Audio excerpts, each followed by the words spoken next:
All right, I want to welcome everybody to another virtual meeting of the Northern New England chapter of SABR. I'm the chapter chair, Bruce McClure, and we always hold our meetings in conjunction with the Gardner-Waterman chapter of SABR in Vermont, Dr. Clayton Truder, chair. Now, tonight we have two very, very special guests. They call themselves two guys just talking about their favorite passions, but in fact, they're a lot more. Jeff Cohen and Len Aberman are baseball fans who are knowledgeable and personable. And each week, their podcast, Baseball and BBQ, discusses, obviously, baseball and barbecue. And it's kind of near and dear to my heart, too, because I like barbecue and I like baseball. But that's something for another time. They've featured myriad guests on their podcast from both sides of the coin and continue to provide listeners with fun and interesting content each week. And tonight, they're here to discuss their podcast, baseball fandom, and hopefully some food. Jeff, Len, welcome to Northern New England. How you doing? Thank you, Bruce. Pleasure to be here. I am so glad to have you guys here this evening. This is terrific. Now, let's get started with a little bit of the backstory and the history of the podcast. How did you come up with this? How did you get started? Well, I am going to defer to my partner there, Leonard, so he can tell a story. All right. Well, I want to say this is an honor. It's an honor to be here with you guys tonight. As I heard one comedian once say, you know, it's an honor to be anywhere. I mean, just the fact that you guys, about it was probably longer. Jeff and I know each other for a very long time. We were actually Cub Scout leaders. And we used to have conversations about baseball and barbecue. Mostly we ate barbecue. And we had conversations and we thought, oh, wow, these might be something that someone might be interested in listening to. And we thought we'll do a podcast. We talked about it for about a year. And then we finally said, we knew nothing about doing a podcast, but we just knew we were the last two schmucks that didn't have one. And so we said, all right, let's give it a shot. So we bought this cheap microphone from Amazon. I think it might have been $12. And we sat at it in Jeff's house. We sat at a desk and we just talked about baseball. And I think at the time I gave like a gift guide, things I thought for barbecue. We finished. And we found where to release it. We could talk about that. We found a hosting service, Buzzsprout. We were cheap. We took the free version, which, as it turns out, after 90 days, your episode disappears unless you pay for it. So, and we realized that, okay, we did an episode. Now what? We put it out there, and we were shocked that we actually had some downloads. Not a ton, but we had some. And we decided to, we called the episode, we called it Baseball and BBQ. And I wanted to actually call it Baseball, Barbecue, and yada, yada, yada. Like an ode to Seinfeld where we could talk about anything. But I got shut down on that. And what happened was it was December 6 years ago. You can do the math on that. Yep. And we were getting close to Black History Month. And we thought, I wonder if there's anything about the Negro Leagues. So we looked online and we saw there's a museum in Kansas City. And we contacted the museum thinking we could get a docent or something to come on and talk about it. The next thing you know, we're getting a call from the president of the museum. That's Bob Kendrick. He was our first guest. And we thought having guests was the best way to go. And so that is what we did. And now 6 years, 216 episodes later, we are here with you guys, hoping that all of you are listeners. And if not, get out of here. We don't want you. Wow. Episode 5 was our first episode with interview. And since then, I see we have 3 of our distinguished interviewees on the Zoom today with Bill Nolan, Clayton Truder, and Bob Lemoyne. So we thank them for coming on our show. But yeah, it's been a great ride, and we've interviewed people from obviously baseball barbecue authors, statisticians, The San Diego Chicken. broadcasters, Right?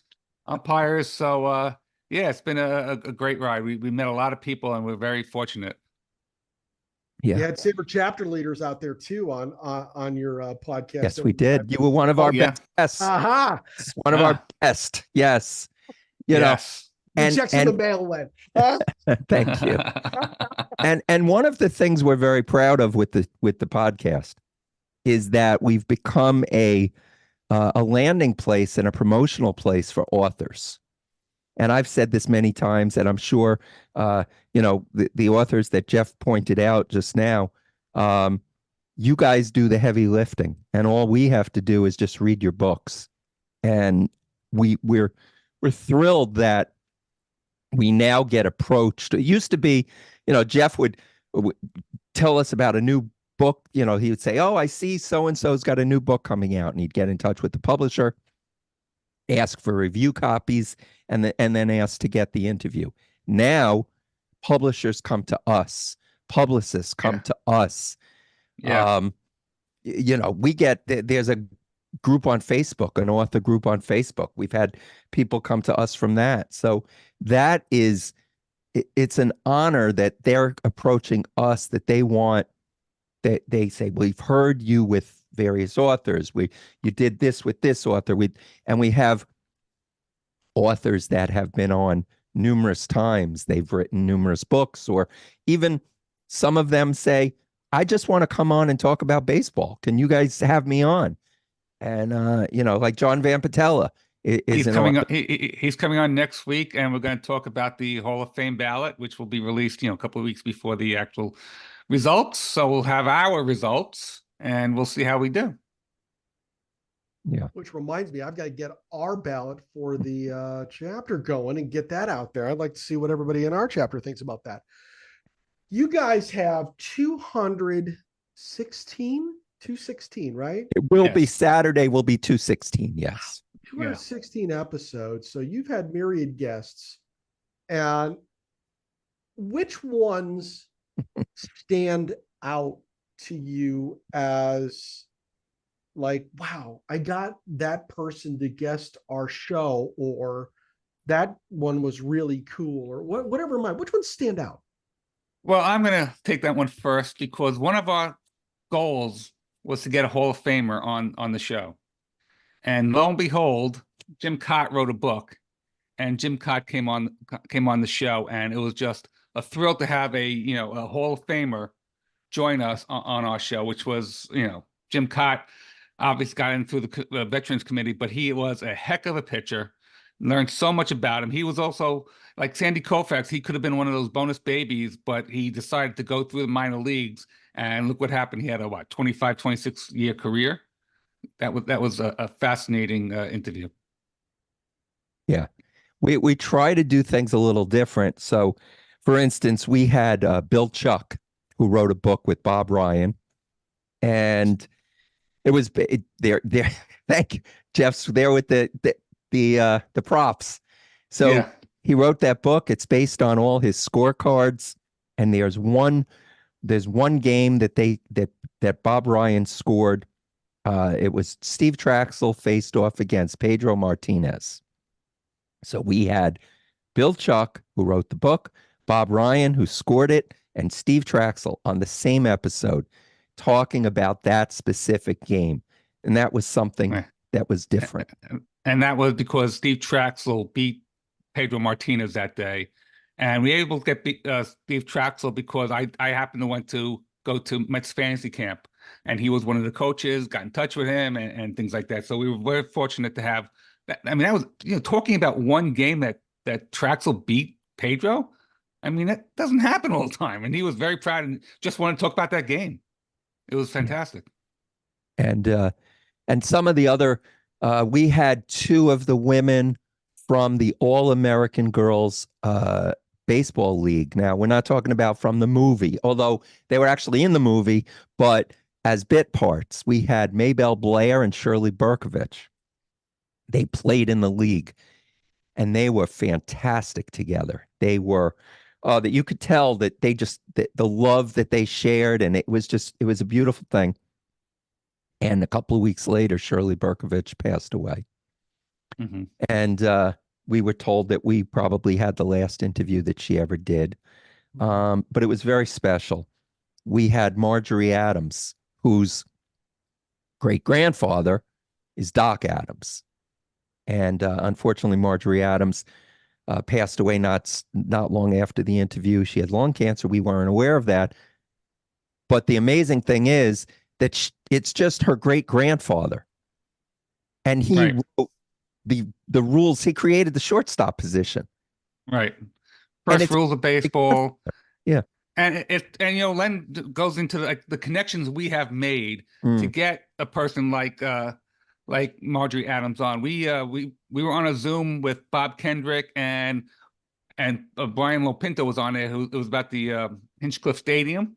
So Len got in touch with Brian Lopinto. We went out. We took a tour of the stadium. We went to a museum that I think it was in Paterson, New Jersey. And we went to a museum that had a exhibit on the Negro Leagues Museum. Just so happens there was also a old-time baseball game being played. So we stopped there and we met a guy named Jeff Cornhouse. He goes by Pine Tar. Pine Tar knew Marjorie Adams. Oh my gosh. So we, just the connections to meet these people, and you never know who you're going to run into and who you're going to meet or speak to. And you asked about, we've been interviewed for a couple of newspapers or whatever, local papers, our favorite guest or whatever. And that's like picking your favorite child. But the cool thing about getting some of these guests is, like, for instance, we had Sandy Alderson. Okay. Now, how do we get Sandy Alderson? Actually, it wasn't difficult. Somebody we knew, we were driving back from a card show in Connecticut. And the person in the car with us said, "You guys want to see if Sandy Alderson will come on?" Yeah. Oh, yeah, sure. Okay. Yeah. He had his number. So we call up from the car and we got the voicemail. And I don't even think it was Sandy's voice. I think it was just, one of those automated voice. So I leave a message. As we're driving, there it flashes on the screen, a number. Pick it up. "Hi, this is Sandy." "Oh, Sandy, this is, and we introduce ourselves, and we would be honored to have you on the show. It happened to be, it was during the lockout. So he said, "Well, I can come on, but I cannot talk about the current roster." Well, Sandy Alderson has a history in baseball. I think we could get by without talking about the current roster. So he said, call the office on Monday. We did. Man of his word. He came on, and we had a great interview with Sandy Alderson. So, as Jeff said, the connections, sometimes just the fact that it's almost like, I say Jeff's like a fisherman. He throws out the line, because he's been getting most of the guests now. He throws out the line and you just see what you're going to catch. And every fish has a story. And yeah, I do the background. As you can tell, Len does most of the talking. So, but we also have very good friends that we did not know that their niece was involved in baseball. She was a part of the Major League Baseball Players Association as I think a marketing person, but she also worked at Topps. So it was a fascinating conversation of baseball cards and what's happening at the MLBPA. So it was just you never know who's gonna be able to get us guests. Yeah, and you also the friends that we've made through the show. I mean, with Bruce, with there's a couple of pit masters that we've become friendly with. It's amazing, like Howard Johnson. Okay, you don't need me to tell you who Howard Johnson is. I mean, he has a hotel, and you guys know that, right? Hello, is this thing on? Is this thing on? Len, everybody's on mute, so you're not going to hear, but you can see the smiles. I'm looking at their faces. I need to see smiles. Come on, people. Come on. You're not at work. You're on Zoom. But so we had Howard Johnson on. It turns out that Howard Johnson loves his big green egg. For those of you that don't know, a big green egg is a cooker. It's a type of barbecue. Yeah. So he comes on, and we had a pitmaster come on, knowing that he was into barbecue. He just wanted to talk about barbecue. Forget the fact that he had a couple of 30-30 seasons and, wins a world championship with the Mets and all that. No, he just wants to talk about, you got any brisket tips? I need to know. Same with Steve Traxel. We had Steve Traxel on. He did a beginning of our show. He says, this is Steve Traxel. And I pitch the way I barbecue, low and slow. So it just, you never know. It's really amazing. We had Mark Littell, and we were talking to Bruce. Mark Littell is somebody we had, and he talked about the Nutty Buddy. I don't know if you guys know. Mark Littell, of course, gave up the home run to Chris Chambliss, but Mark Littell created this the cup called the Nutty Buddy. Supporter, yes. But the way he advertised it was he would stand in front of a pitching machine and he would take baseballs to, his privates. And he called it the Rolls Royce for the family jewels or something, And so all these were great guests, and I hope that answered your question, Bruce. So I think all of our questions have been answered. So good night, everybody. This has been great. So, you answered about 6 of the questions that I had moving forward on my sheet. So I'm going to try to skim along here. Maybe I can find something to ask that might be interesting. You guys, when we started talking about doing this, you talked a lot about the adventures you had. And before I go any further into that, I think I need to talk to Jeff at some point about coaching on getting guests for the chapter meetings. So I may have to go back to Jeff on that. But you guys talked a lot about the adventures that you had in creating the podcast and then the adventures you went on for the podcast. Can you speak to that comment at all and maybe give our audience an idea of some of the experiences that you've had because you have this great podcast? Sure. I'll take that one, Len, to begin with. Our first really road trip, I would say, would be down to Philadelphia, which is just a car ride from us in New York City. In New York City, it's a couple hours down the road, and we went there because Greg Luzinski has a concession there called Bull's Barbecue. So Baseball and BBQ. We able to. I think we got in touch with the concessionaire who Aramark. Aramark, yeah. So we parked in where the media parked, and we went in, and he gave us a tour of the stadium, and then we went to Bull's Barbecue. He always signed autographs, but he has like a place to sit down behind where the concession is. And so we had about a 25-minute conversation with him. We recorded it, and it was just fantastic. And then afterwards, we were treated to their barbecue. And, it wasn't just, pick what you want. It was give him one of each to both of us. Oh my God. It was a lot of food. They brought Jeff.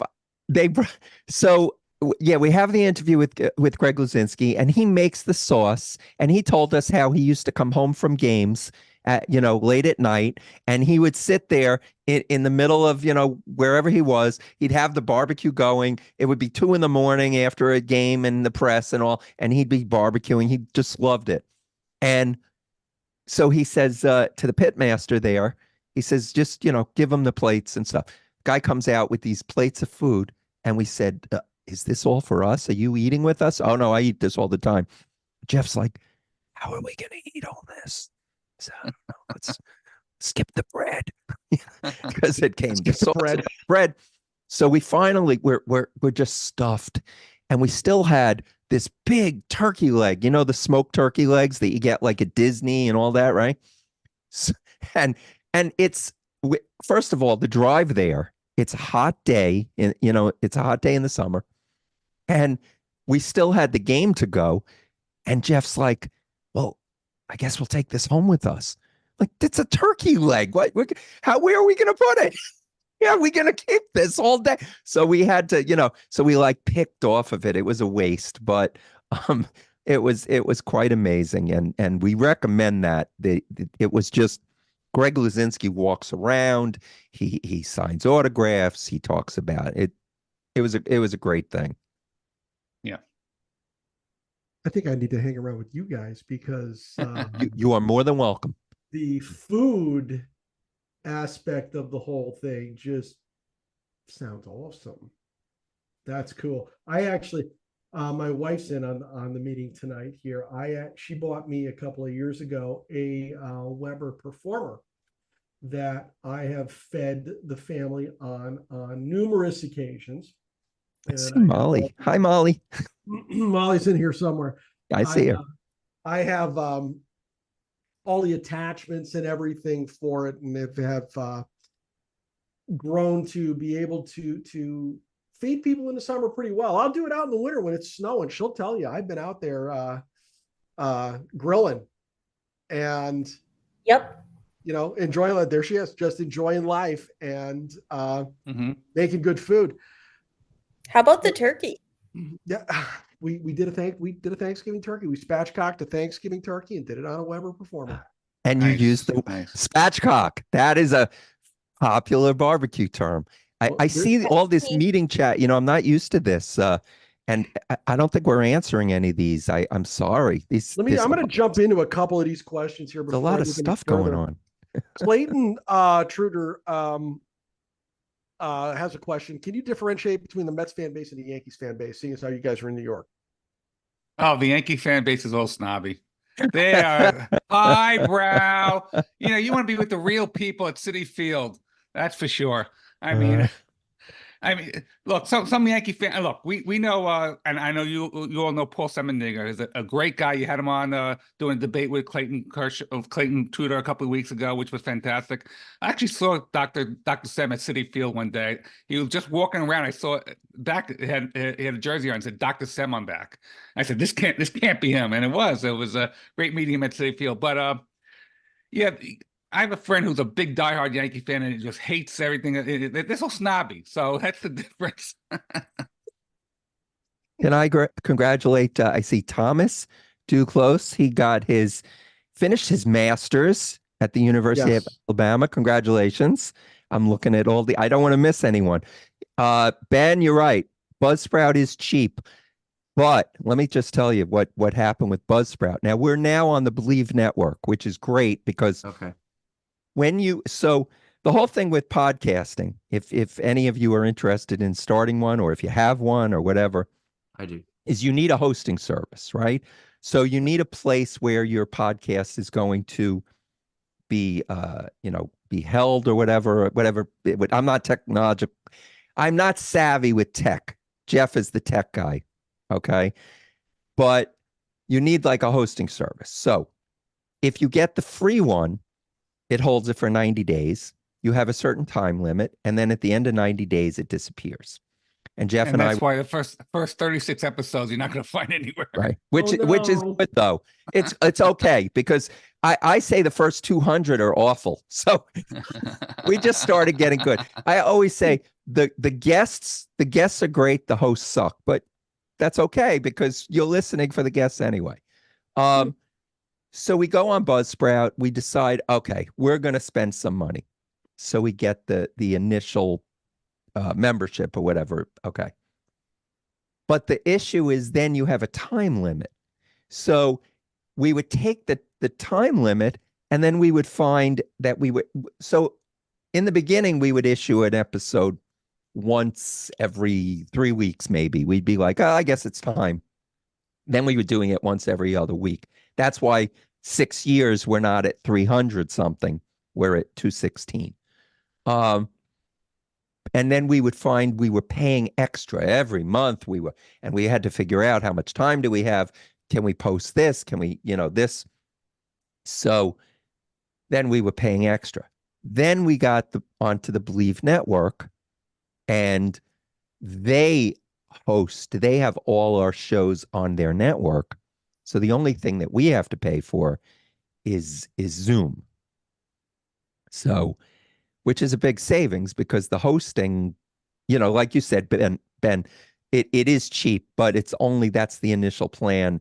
And as you could tell, we're going to go over just talking between us. So I will say, once we got on the Believe Network, our episodes got extremely longer than it used to be. yes, That's Right. okay because it's good content.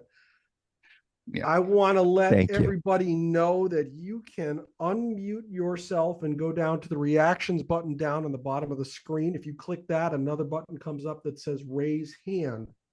If you have a comment or question for Len or Jeff, please do that now so that we can get you in line, just as my friend Ben Abel did. He's got a question or comment. Ben, you are up first tonight, my friend. Go get him. How you doing? Good. How are you guys? Yeah, I was just going to say great. to Len as well, too, that I've done my podcast for 3 years. I dropped it in the chat.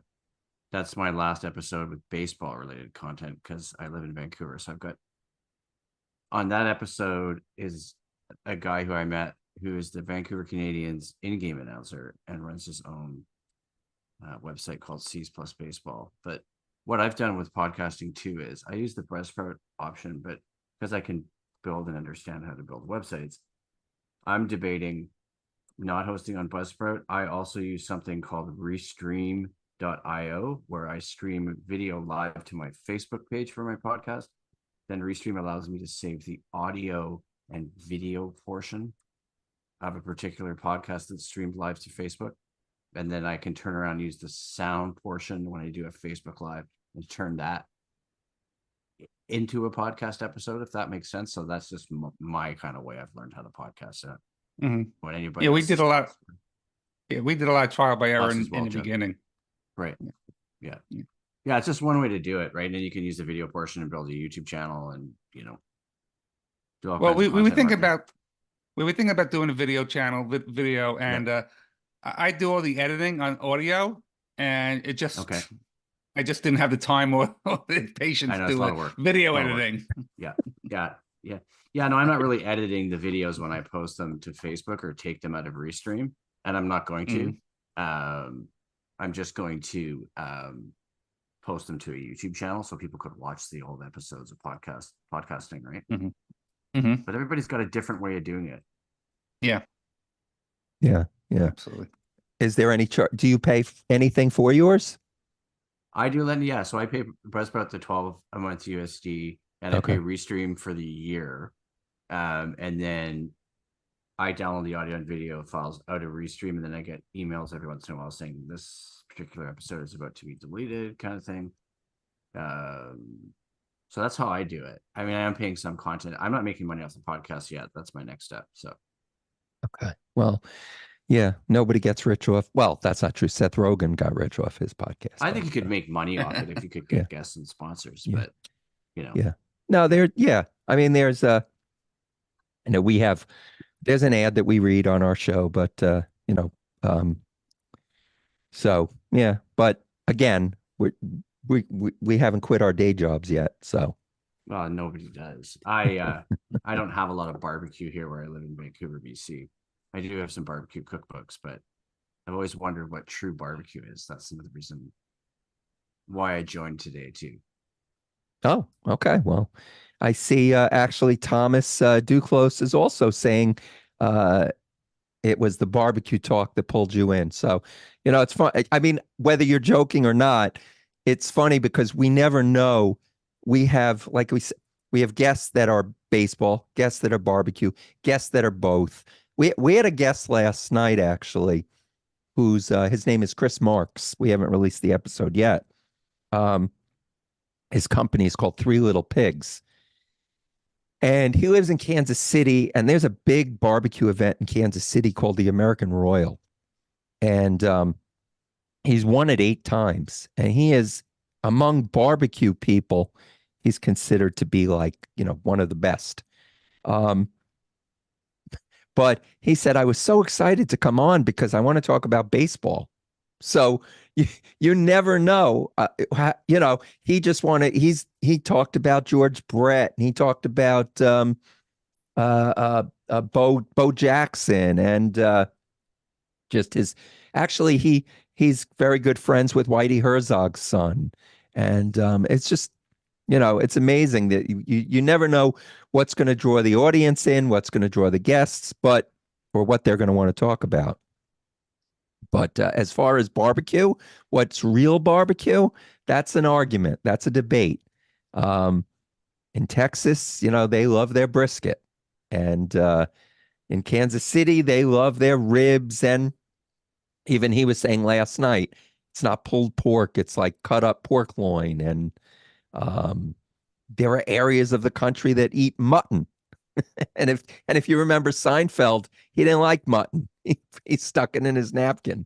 But I see a lot of hands up. Jeff, there's hands up. There's a ton of hands up here. Let's go to Dixie Tarango. Dixie, you're up. How you doing, buddy?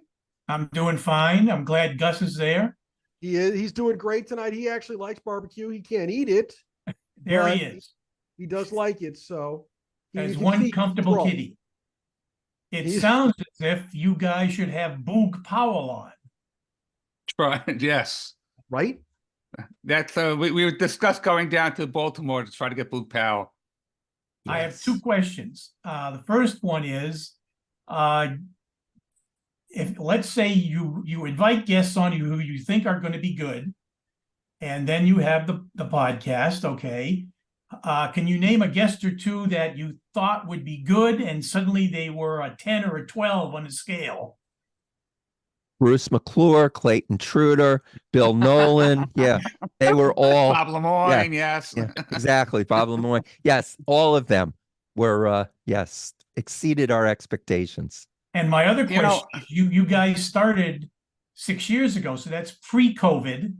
Then you were on during COVID, and now you're post-COVID. Is there any way for you to tell if there was a spike in anything during COVID? You know what? I'll take that, Len. Before COVID, and we learned this, we used to do our interviews, and I know you're all gonna laugh. We used to do it on the phone, and we put the microphone near the phone, and we do our interviews. And the sound wasn't great. It was like but two tin cans and string. This is called ancient technology. Exactly. And once COVID hit and we switched to Zoom, our sound quality went up and our listenership went up. Yep. So, obviously everybody's sad about COVID. Was such a terrible thing what happened, but, some businesses or whatever, hobbies flourished. Barbecue flourished. People were barbecuing at home, obviously, and they were just, it was great for the barbecue industry because sales just took off. So, every bad thing is what do they call it, trash and treasure or something? Something always happens. So right. Yeah, actually, COVID helped our show. Zooms, SABR might not have any Zooms. Right. Yeah, exactly. Exactly. Yeah. What you asked if there was a guest who exceeded our expectation, I'm going to say we got Dale Scott on the call. He wrote this book, The Umpire's Out. He's a homosexual umpire. And this has to be one of my favorite books, along with Bob Lemoyne's and Clayton Trudeau's and all that. But and I know Bill Nolan probably knows Dale Scott. The stories in here are just fantastic, and I got the pleasure of meeting him at Citi Field when he was doing a tour of Pride Night, and he was just a great guy, great guy. He was on one of our Zooms a while ago, and he was just fantastic. He's got some great stories, and he's a great baseball man from way, way back. And he's a trailblazer, and he's a brilliant guy. Just so honored to have him in. I'm going to move to my next hand up, who just so happens to be my wife, Molly. Molly, you're up. How you doing? All right, so now we have to ask the important question that everyone would like to know, gentlemen. What is your favorite thing to cook on your barbecues? Go ahead, Jeff. I'm a chicken guy. So I like to make spatchcock chicken. I have a Traeger, which is a pellet grill. I also have a pit barrel, which is a smoker. and a gas grill, which is a Weber. But on my Traeger, I like to cook a spatchcock chicken, and it's very simple. Just put some spices on it and some rub and some sauce at the end, and it's perfect every time. And my wife's favorite food that I cook. So I'm gonna go spatchcock chicken for me. Len? I have two favorites, but they both take a long time. One is ribs, which I just love making ribs. When those things come out, if you make them right, they're the best. Everybody, who doesn't love ribs? And I love to make pastrami. And what is pastrami?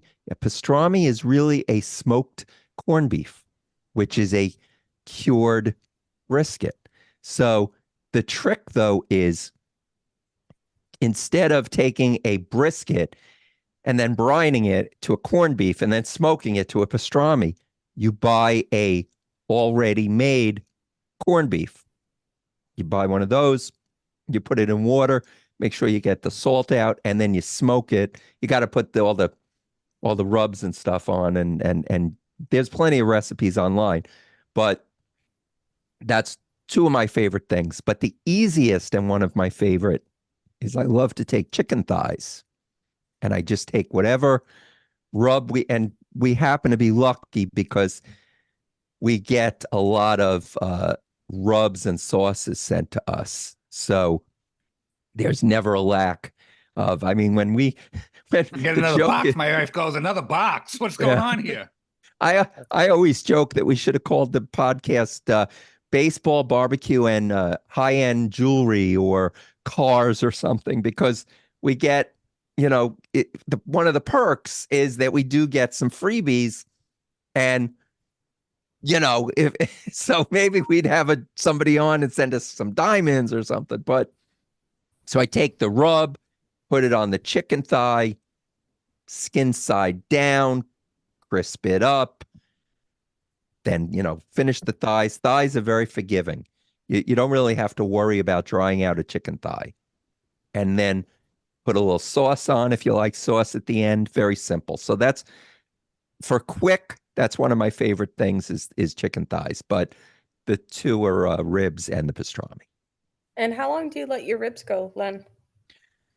Ooh, depending on, if they're baby backs, 3 to 4 hours. If they're St. Louis style, which are the thicker ribs, the bigger ones, those you could be talking 5, 6, even 7 hours. Yeah, I know it's a long time, but you don't have to constantly. I love ribs, and we do them on the rotisserie on our Weber. Nice. Yeah, rotisserie. Yes. Yeah. So they go faster on the rotisserie, and they come off so juicy. And, we get the bones to fall out with the rotisserie, but, I tried doing I did do a pork butt on the Weber, and I set up my own slow and sear because we didn't have the insert for the slow and sear. And that took me essentially an entire day to do the pork butt, to make homemade pulled pork, which was incredibly delicious. It turned out amazing. But that was really my first experience with trying to really set up our Weber as a smoker type thing. And it worked great. It's just I had no concept of how time-wise, you know what I'm saying? Right. Yeah. I could tell you know what you're talking about, because to say the slow and sear, that's a device that's great for the Weber. On the show, you talk about fall off the bone ribs. So I'm always the one who confesses for some reason. Jeff never does anything wrong, but I confess. I confession is good for the soul. And I have a grill. If you guys are looking for a smoker and you want something that I have two suggestions for people who want to get into smoking but don't want to spend a lot of money: the Weber Smoky Mountain or a pit barrel. So the pit barrel is a drum smoker. Now you have the option of either placing your food on a rack or hanging it. Now with ribs, you hang them. So what happened was I hung them, and I have a family member who can't really chew very well. And I was making the ribs for him. And they were done. But I thought, well, if they're done and I cook them longer, they'll get softer. So I decided, okay, I'm going to go in the house. I'm going to shower, get all the smoke smell off, come back out, take them off, and be done. I come outside and there's billows of smoke just pouring out of the drum. It's called an ugly drum smoker, right? And at the end of a cook, you should not have a lot of smoke. There should be very little charcoal, very little wood in there. And it was just coming out. I lifted the lid, the smoke hit me in the face, and I look, and there's hooks, and on the hook is a little piece of meat, and the ribs are down in the coals, and that's what was causing the smoke. So they were fall off the bone, and that's what they did. They fell off the bone. Fell off the bone. So there was pizza that night. Mark Hoyle has a great question for you guys, and there's a couple of others that have their hands up. We're going to get to you guys in a minute, but Mark says you both mentioned going to card shows. What do you collect? What's in your card collection? SABR has a huge baseball cards committee, so I'm going to play up to them for a couple of minutes. Hey, Heavy, how you doing? What do you collect? What are some of your favorites in your collections? Collecting autographed baseballs. That's the one thing I like to do. A couple weeks ago, I went to what they call a QBC, the Queens Baseball Convention, which is really like a fan fest for Mets fans. And there was Billy Wagner and Terry Collins. John Franco was there, and it was just great to meet those guys. There was someone else there, John Franco. Oh, and Cliff Floyd was there. So it was great meeting them and getting their autographs.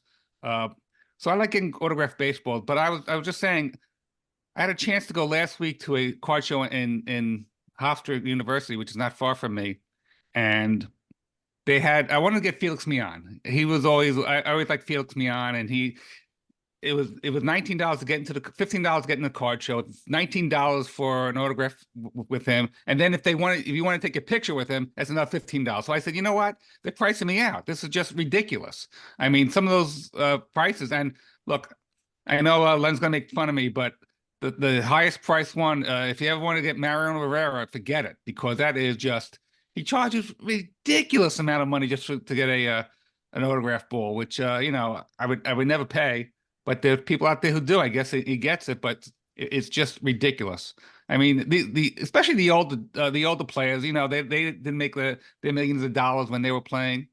So I went, like I said, I went to Mets fantasy camp. I was able to get a lot of balls, autograph balls that way. So I like to collect the autograph baseballs. Len, do you have a collection? Yeah. So I am not. Okay, I have baseball cards from when I was a kid. I have autographs from when I was a kid. When I go now, I more want to meet them, shake their hand, get them on the show. If I can get them on the show, that's the biggest thing. If I could get an interview with them. So I'm not a big collector.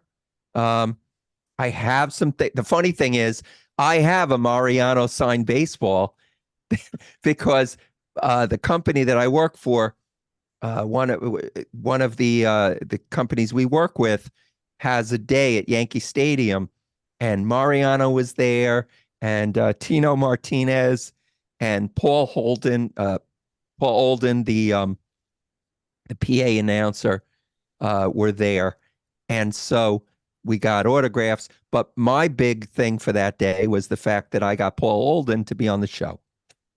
Now, Paul Olden is the one who asked Tommy Lasorda, what do you think about Kingman's performance? And if you go on YouTube, he's the one who asked that question. Yeah. I just want to share YouTube for that. We'll keep that out of this. Yes. I just want to show somebody. Sorry. I just want to show everybody. I got this last time when I went to QBC. It's an autograph. It's a piece from Howard Johnson.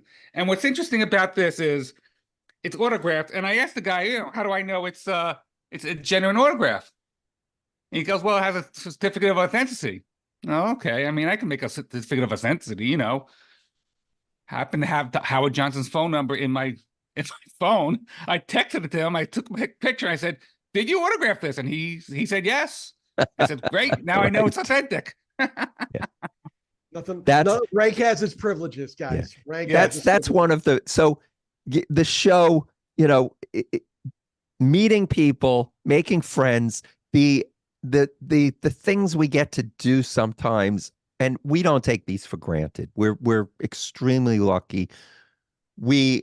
Hojo was going to be at a show on Long Island, and he said, "Guys, I'll be at the hotel. Come, you know, meet me for breakfast, and you know, we'll talk, and then I'll go to the show." And Jeff was going to the show, but we sat with him. You know, here we are in the lobby of the hotel. We gave Howard Johnson a book that a friend of ours wrote on cooking with your big green egg. Well, actually, so here's the thing. So we have a friend who we've met through, we went to an event, we hit it off. He had a lineup of rubs and sauces. His name is Ray Sheehan. And if you guys are looking for books, he's got one book, Cooking with the Big Green Egg. He's got another book, award-winning Rubs and Sauces. Ray Sheehan, he's a great guy. He was writing this book, and he said, you know, I'd love to have Howard Johnson. I know he's a Big Green Egg user. I heard him on your show. I'd like to have him write a blurb for my book. So we reached out to Howard Johnson. We connected them, and he wrote the blurb for his book. But anyway, we meet Howard Johnson at the hotel, and then we're talking to him. We give him the book, and he's very happy and everything. And then he says to us, "Do you guys have things you want me to sign?" Now I didn't. I just had our card from the show, so I handed out that. my picture, my ball. There you go. Jeff had. Jeff was like the guy. You know, Steiner. I thought he was going to sell all the stuff after, but you know, so that's just the other thing that we got to do recently, which was unbelievable, that you guys would appreciate, and we love the opportunity, was Gary Kasich is an author who we met through our show. We went to something where he was doing a reading. So he's written a book with Cleon Jones. He's written a book with Ed Kranepool. He was at Citi Field for a book signing with Ed Kranepool, and he said, "Guys, I'm going to be at this thing. You know, why don't you guys come and you'll meet it." We've had Ed Kranepool on the show to talk about Gil Hodges, right? Gil Hodges and the Hall of Fame. So we said, sure. We got in touch with the Mets, and we said we're going to be there. Can we get press passes? They said, yeah, okay. So now we get to the game. We have press passes. We have access to wherever we want on the field. Wherever, the only place we could not go was the clubhouse. We were everywhere. We met. Oh, that night it was just Ed Randall was there. Yeah, Ed Randall. Brody Van Wagenen was there. Hopefully, he'll be coming on the show. It was just amazing. But these things are not things we take for granted. It's just unbelievable things that happen. So, Bruce, I know I went totally off topic, but you asked about card shows. This is great stuff. This is Willie Highland has been waiting for at least. Sorry, go ahead. So I'm going to Will. How you doing, buddy? No, I'm doing well, thanks. It was fascinating. Thank you, Bruce. Thank you guys for joining. I didn't even know where you guys were from, and then I heard you guys talk, and it was pretty easy to understand where you all were from. But I know Ben brought up earlier. He had asked about places to host. Anchor is another good one that I use. Yes, right. Oh, you have a podcast too? Yeah, I have since I was a senior in college. Which was 5 years ago. So it's can't believe I think I've done about 190 episodes in 5 years. So about the same as you guys, same frequency. What's the name of your show? The name of my show is called Home Field Advantage. We got to look it up. Okay. Yeah. Thank you. And also we'd have you on our show. We have podcasters. We have podcasters on all the time. We love to have, this whole thing is just sharing and caring, and we're so happy to be here with you guys tonight. I mean, this is just amazing. So, but yeah, send us your information. All right, I will. Yeah. Thank you. We'll have you That means on. a lot. Yeah, it's Yeah. and it's funny we brought up like 2020 and COVID. We had a barbecue food truck at my wife and our wedding, so that's how much we love it. But in sort of a blending of baseball and barbecue here, have you had the opportunity, either one of you, to go to a major league game in a particular city and then have barbecue in that particular city? Because like Kansas City and Charlotte, they have a AAA team. Those regions get all the cred for having barbecue. But have you been to a place that's sort of off the map, so to speak, where you've had a really stand up meal besides Philadelphia? Not off the map, but our 200th episode, we did go to Kansas City.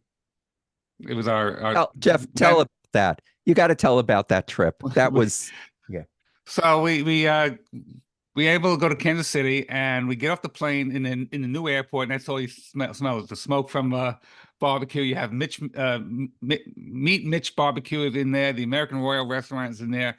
It's everything. It smelled great, and we had a chance to go to a couple of barbecue restaurants. We met Artie Davis, who's in the Barbecue Hall of Fame. We met with Ed Hearn, who's the Mets 80s backup catcher to Gary Carter, and we actually spent some time at his house. He was on the show before, and thing with Ed, he had 4 kidney transplants. So he's really limited in where he goes. So he invited us to his house, and then we went out to lunch with him at a barbecue place in Kansas, and it was terrific. And we went to the Kansas City ball game, Royals Cardinals game, and they have a couple of barbecue sessions there. It was just a wonderful time that we went. So off the beaten path, no, but the thing this was funny. So Ed Hearn had been on the show when Jeff went to fantasy camp. Ed Hearn couldn't make it, but Jeff wore his number 49, right? Mm-hmm. So yep. We go to Kansas City.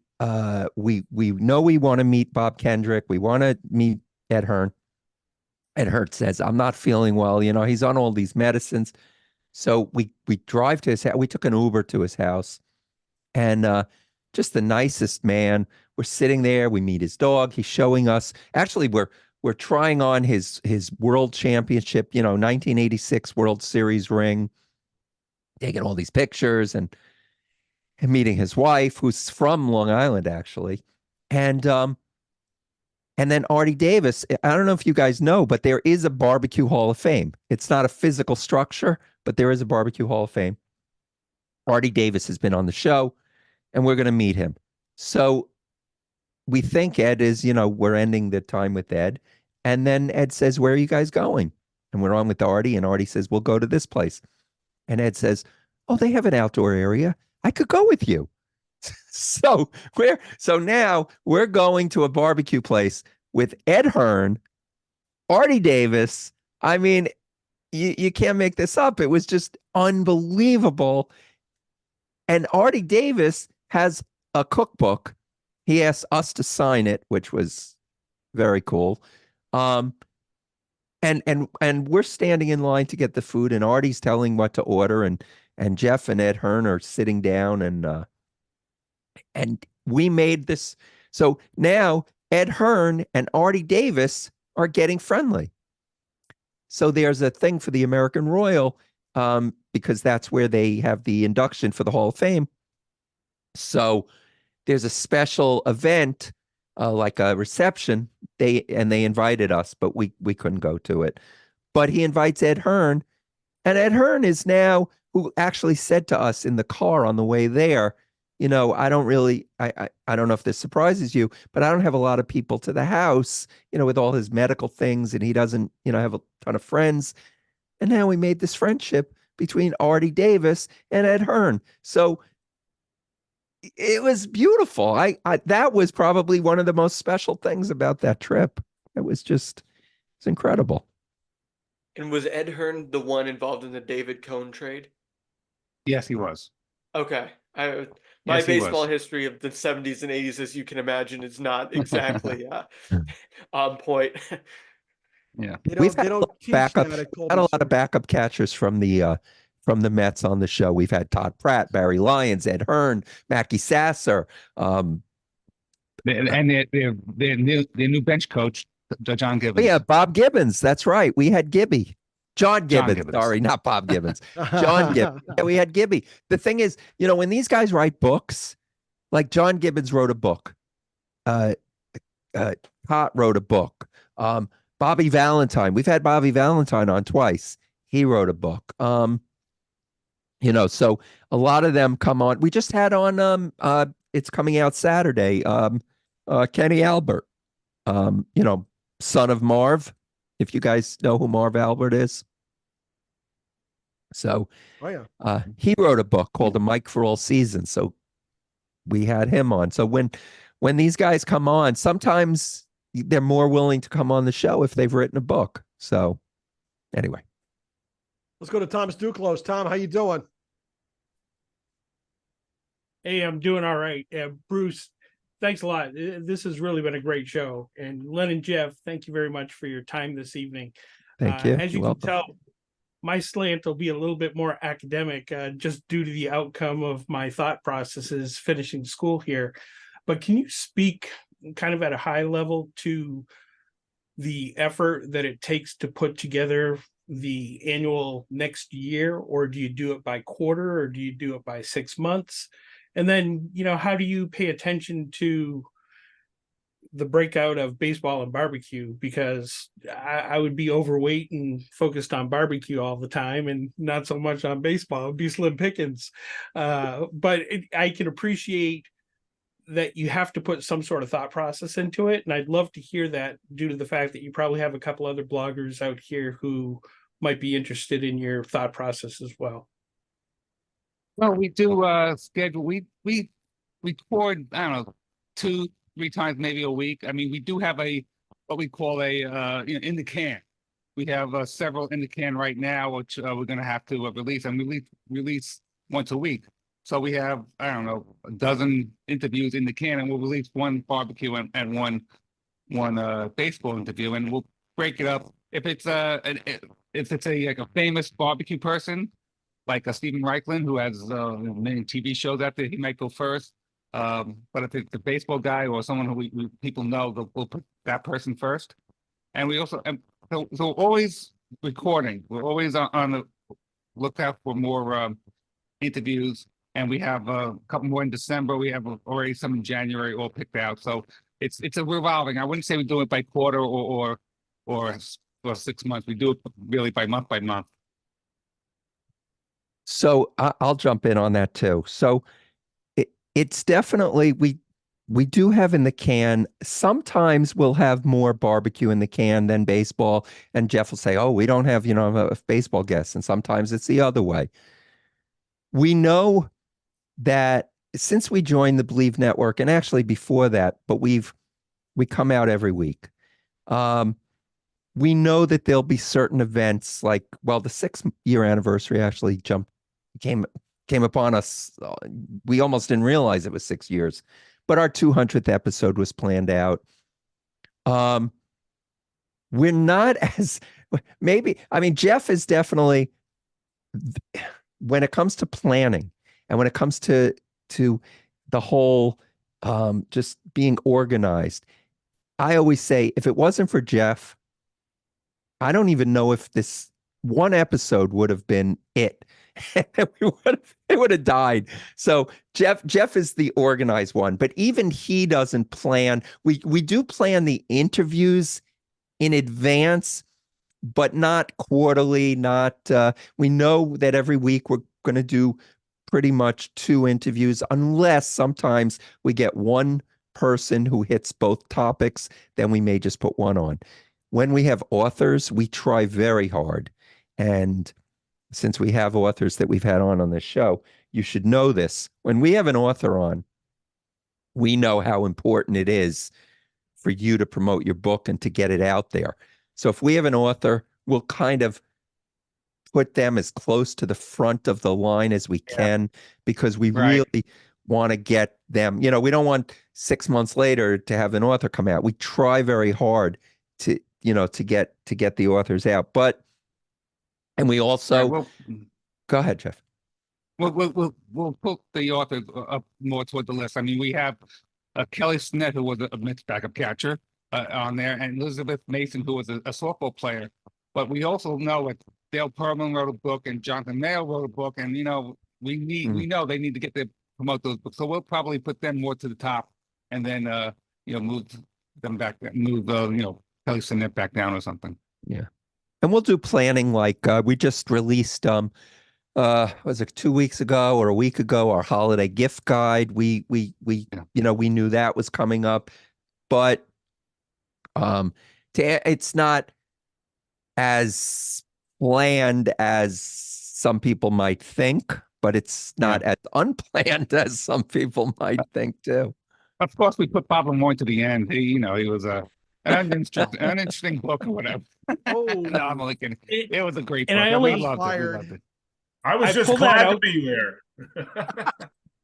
I pulled that out, guys, only in the sense of how do you look at the year coming ahead, like, the such and such anniversary of the Negro Baseball League, or the such and such anniversary of the All-Star Game, or, this year they're promoting the 50 greatest players.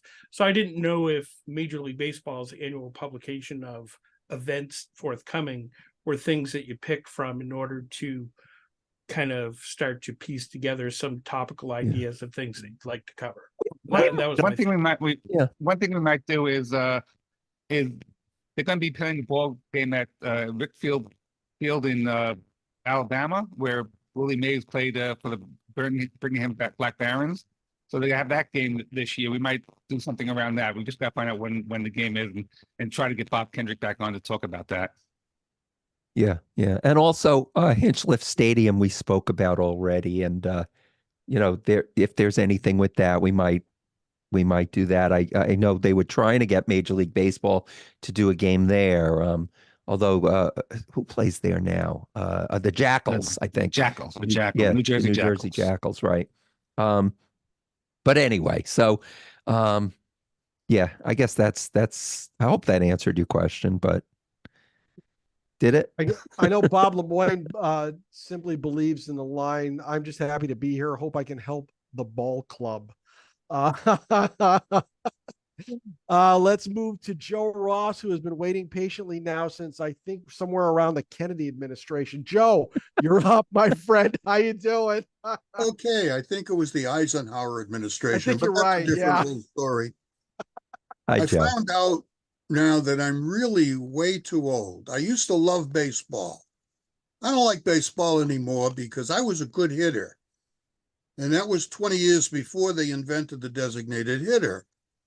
So, of course, it didn't help because I couldn't catch, couldn't throw, and wasn't very fast.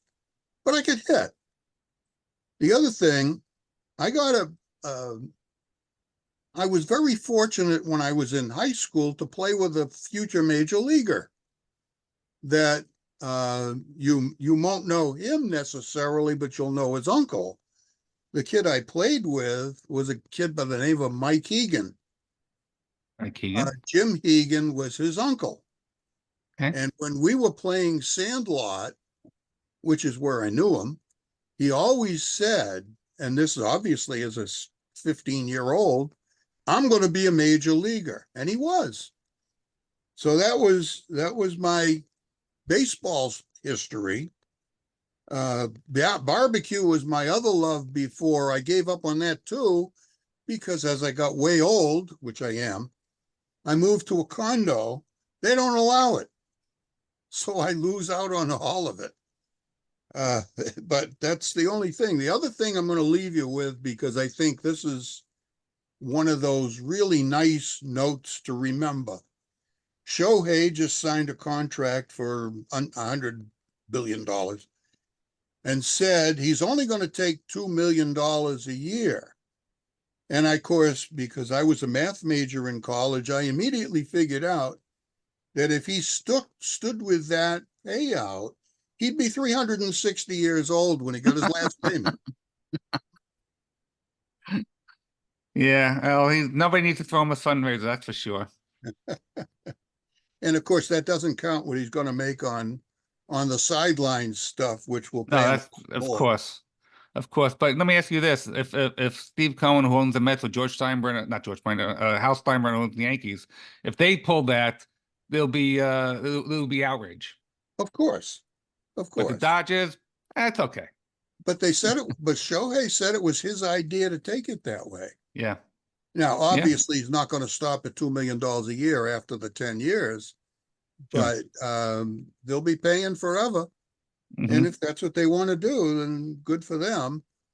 It does kill the budget, but that's the way it goes. I Yep. did, in fact, incidentally, I wrote a book. Actually, I wrote one book. I have an email feature that goes out every day on Today in Baseball. And I've just started a second book that is called, or my working copy, working title is The Wild and Wacky World of Baseball. Hmm. So that's a way away. I just started. Great. Well, that's great. That's wonderful. By the way, Shohei Ohtani, I heard, makes about 50 million a year in endorsements. So, you know, What gets me is he makes more in one endorsement than I've made in my career. Sure. Well, I'm sure for most of us. Well, I got to tell you, this has been quite a freewheeling hour or so. We have been all over the map, and the chat has blown up with a lot Bruce, of positive comments. May I have say just one more story, Go, if you don't mind? No? go, Oh, go. go. Okay. Do it. Do it. So, Do it. so you see, I'm wearing a hat that has a Yogi Berra on it. So last year, and this year, we went to the New York State Baseball Hall of Fame induction ceremony, which is in Troy, New York. Last year, we went as well, so we went twice. So the first time we went, Larry Berra happened to be there. We as a guest. We were introduced to him, and he we got exchanged information, and he gave us a tour of the Yogi Berra Museum in Jersey at the Montclair State University campus. You know, a private tour with Yogi Berra's son. What gets better than that? That was fantastic. And then we had and you had Lindsay Berra on, didn't you? We are going to have her. You got Lindsay. She is fantastic, and we had her on as well. What a wonderful documentary. If nobody saw that yet, please go see it. It is just fantastic. It's on, I know it's streaming now on Netflix, but if you get the chance, go see that documentary. It's just fantastic. It's getting tons of great reviews, and we will be having her on an upcoming meeting. Not ready to release the dates yet, but she's on the docket. That's for sure. yeah. Well, But- next year, Yogi Berra is being inducted into the New York State Baseball Hall of Fame, and the director of that, which is Rennie LaRue, Yep. super nice guy. We had him on once after the dinner, and then we get a little closer to this dinner, and he sent a message to us saying, "You guys need to have me on." So who are we to say no? Yeah, exactly. And he told us that nobody had ever suggested Yogi Berra for the Hall of Fame for his Hall of Fame, and so he's going in, obviously posthumously. Roger Maris just went in, his son did the induction, but Lindsay and Larry are both. He would have gone in this year, but Larry Berra plays in a like over 60 softball league, and so he was playing that weekend, so he couldn't be there. So they're geez. making it, the following year. So That's true. Yeah. Love it. What I can't get over how this has evolved into the conversation that it did. You guys are fantastic. Len, you. Jeff, thank you very much for doing this. Before we get everybody out of here tonight, tell them how they can subscribe, download, and listen to your podcast. Jeff, that's your thing. You can just go on Apple Podcasts with Baseball and BBQ. You can subscribe there, but we're also on Spotify. Oh, yeah, Spotify, iHeartRadio. If you have an app on your phone, any of these podcast apps, You just can Google Baseball and BBQ. I never understood. I know I just said, Jeff, you do it. And the next thing I'm talking, but that seems to happen sometimes. I'm sorry. Well, I just put our website in the chat, so Good. you can Yeah. check it out there. It's amazing to me how we put out an episode and it just like our episodes come out every Saturday. So we have it set up the way we do it. And we've got this down pretty much to a science. Jeff does the editing. He sends me the episode. I write show notes for the episode. And then I post it to the Believe Network. Every Saturday morning at 7 a.m., it comes out. And it goes everywhere. I don't know how that works, but it does it. So, and that's it. And the funny thing is we get statistics too that actually show us where it's listened to on this in 47 countries. Yeah, we've United Arab United Israel, United Arab United Emirates, thank you, Netherlands, Great Britain, Philippines, all over, Ireland, Australia. So they're all over the place. Yeah, but but it ends up so Saturday morning, every Saturday morning at 7 a.m. is when the show comes out. I actually listen to you guys on the Audible app, so that way I can look for the books that I'm listening to the author talking about, and then I can go on the shopping to look for the sauce that you're talking about. Great. Love it. And if you want to listen to Bob Lemoyne's episode, it came out on November. When did it come out? November 11th. So that was a great interview too. Fantastic stuff. This is great. All right. Now, look, next week, we were scheduled to have Mark and Gordon from Almost Cooperstown, but unfortunately, due to a scheduling conflict, they can't be with us next week. So we're going to get them on at a later date. However, we're still getting together at 7 o'clock Eastern next week, right here on Zoom for a freewheeling diamond discussion session, hot stove style. We've got a lot to talk about with the hot stove. It has heated up almost to the point where I think the stove is going to blow. I think the topic of conversation going in is going to be Shohei, no matter what happens in the coming days, because that contract is something to discuss. I want to hear everybody's thoughts, opinions, whatever it might be on that. We're going to do that next week. We're going to talk a little bit about chapter bylaws and things like that as well. So if you are a member of the chapter, you're watching this on YouTube, please join us next week, Monday, December 18th at 7 p.m. on Zoom. I'll be sending out links to that very shortly so that you can get in on some of the things that are coming up in the new year. Len, Jeff, thank you very much for doing this. I cannot, what an hour. Thank you so much. Bruce, can I just say our pleasure. It is our pleasure, but you said hot stove. In honor of baseball and barbecue, can we just call it a hot grill or a hot barbecue? Yes, let's see. Well, let me see how I can work that in next week. The hot grill episode. Yeah, our Diamond Discourse series. I think we'll change that for you. It'll be just fine. All right. But thank you. We really appreciate you guys having us on. It's an honor to be here. We love doing this show. And it's nice to see some of the people that have been on it, that that listen to it, that are new listeners. I always tell everybody, if you don't like one episode, just go to the next one. You might like that one. There's a lot to choose from. So we hope you enjoy them. That's a good point. All right.